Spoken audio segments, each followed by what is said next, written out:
2 minutes pour comprendre aujourd'hui la prolactine. Alors, je suis avec le docteur Emmanuel Lecornet-Sokol. Vous êtes co-auteur de Et si c'était hormonal avec Caroline Balma-Chaminadour. La prolactine, qu'est-ce que c'est? Dans prolactine, on entend lait. Oui. C'est un rapport avec l'allaitement? Exactement, c'est l'hormone de l'allaitement. Hein. La prolactine, elle est fabriquée par l'hypophyse, qui est donc une petite glande qui est au milieu du cerveau, qui fabrique beaucoup d'hormones.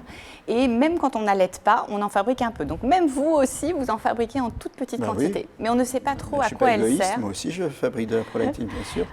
Juste après l'accouchement, l'organisme va mobiliser tout le corps de la femme pour mettre en place la sécrétion du lait.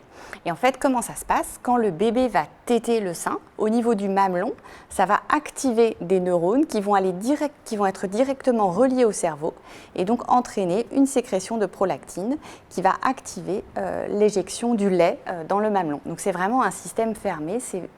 Plus le bébé tète, plus la sécrétion de lait va se faire. D'accord. La prolactine, c'est que pour le lait, il n'y a pas d'autres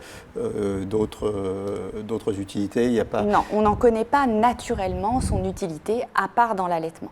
Alors le manque... Il y a des femmes qui n'ont pas de prolactine, qui n'en fabriquent pas assez, qui fait, n'arrivent pas à allaiter. C'est très rare. C'est très très rare. Souvent les femmes qui n'arrivent pas à allaiter, c'est justement parce qu'il n'y a pas eu assez de stimulation du mamelon. Et après, vraiment exceptionnellement, il y a des maladies de l'hypophyse. Et par contre, de l'autre côté, parfois on peut avoir un excès de prolactine.